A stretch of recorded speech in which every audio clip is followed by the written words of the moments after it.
Happy Thursday, everyone. I'm really sorry that I wasn't able to post a video yesterday, Wednesday. So, really quickly, I'm going to do a recap on what was on yesterday's agenda, starting with announcements. So, yesterday was, but of course, any day is a great day to do this. Make sure that you guys give your family members a big hug and try and give at least one compliment to every person in your family or really anyone whom you come across today. I think it'll really brighten their day.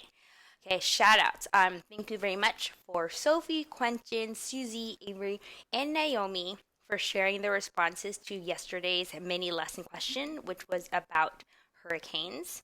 And then you can go ahead and read, if you haven't done so already, the responses to what makes hurricanes so dangerous. I wonder, so Miss Avery Haynes would like to know what was the first hurricane in recorded history. And that would be the Galveston hurricane in 1900, which was detected over the tropical Atlantic on August 27th. Another I wonder by Naomi is, has a hurricane and a tornado ever actually collided? So a tornado and a hurricane cannot actually occur simultaneously because the conditions needed for each to happen won't occur at the same time. However, can two tornadoes or two hurricanes hit each other at the same time? And the answer, which I found on the Washington Post, is that they can in fact come close to each other to affect each other, but not actually collide. And then D9 Benny Aguilar's weather report. So he is back after being MIA for a little bit. He is doing his weather reports again. So I will be posting those. And he is also supposed to be having a YouTube channel. Again, Benny Does Weather. So as soon as I get that link from him, I will go ahead and let you guys know what it is so you guys can subscribe to our very own meteorologist YouTube channel. Science activities, you guys should have already done that, about how earthquakes happen, and I will actually go over what some of your classmates' responses were. All right, so that, my friends, was for the 25th. Now for the 26th, for announcements, we have 1, block topic approvals and articles are due tomorrow. 2, that's for 2. We have a special guest tomorrow, so be sure and tune in to get your daily dose of cuteness. So I'm sure you guys already know who's going to be my special guest for tomorrow. And last but not least, so this week ends our studies about weather and severe weather. And I really hope you all enjoyed learning about the water cycle and weather these last few weeks. So we are now transforming from being weather scientists to becoming physiologists and anatomists, because we are now going to learn about the body and the body systems.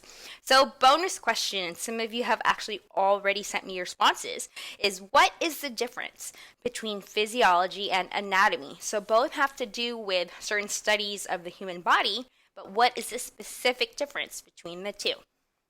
Okay. Moving on to shout-outs. So we have Quinn Gonzer, another shout-out. Well done, young lady, because she sent me a picture of herself starting her very own Rube Goldberg machine. So check out the agenda slide for a picture of that. And we have our very own geologists, Evie Snell, Avery Haynes, and Naomi Shee, who shared their results to me via video, of their latest earthquake experiment. So make sure you check out the agenda for a link to watch their videos of their earthquake simulation. And last but not least, to Miss Ava Perez and Naomi for getting an A+ on their Watery Planet assessment. So well done, everyone. You guys are awesome. All right, so moving on, I gave the shout outs. Oh my gosh, so we have a lot of birthdays to catch up. So on the 24th was Sophia Daniels and Jamie Thompson's birthday, and today is Caitlin Nguyen's birthday. And not only that, but today's actually my brother's birthday, so I'm going to be a good sister and include him in the shout out as well. So Caitlin, Sophia, Jimmy, and my brother, whose name is Albert. Some of you might have met him because he came to the STEM Career Day. He's the one who works in cybersecurity for Lawrence Livermore Labs. All right, so this is for you. I'm going to do the song. Still haven't memorized the lyrics. It's happy, happy birthday. It's your birthday. Let's celebrate from the garnet to the gold with a smile on your face for the human race and a party, arty, arty all over the place. Happy, happy birthday. Happy birthday. Happy, happy birthday to you and you and you and you. All right. Man, you guys are really pushing it when it comes to my singing skills. Okay. So how do earthquakes happen? So Isabella, Posada says earthquakes can happen anytime at anywhere. And Sophie McCrary says that it depends on how badly the plates shift to have a really bad earthquake. And last but not least, we have Avery Haynes, who says that earthquakes happen and are caused when rock underground suddenly breaks along a fault, such as the San Andreas Fault. So this sudden release of energy causes seismic waves that make the ground shake. When two blocks of rock or two plates rub against each other, they stick a little. But when these rocks break, an earthquake occurs. So well done, Isabella, Sophie, and Avery. And a fun shared fact. So Sophie told me that the most recent earthquake was in Nevada near Reno, and it was a magnitude of about 4.5 on the Richter scale. And her grandma was actually there to experience it. And she said that it was scary and that she even called them in the middle of it, and they heard a lot of sounds other than her voice going on in the background. And I actually also have a fun fact to share. So my sister, she was actually born on the 17th of October, 1989, which was the date of the big Loma Prieta earthquake, where I think a lot of you probably remember it more.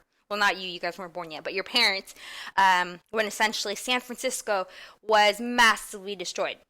So she was born 2 hours after the earthquake, and it's a funny story because my dad was with my mom, and then when they felt the shaking, my mom thought that it was my dad just shaking the bed, and she said, stop shaking the bed, and then my dad said, no, it's not me, and then all of a sudden my mom said, oh, get the baby!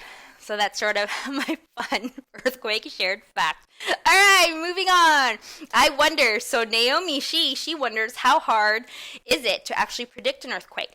So instead of answering you in my video, I actually attached a link to a YouTube video that I think is really fun to watch, and that gives the answer for you. Gives the answer for me.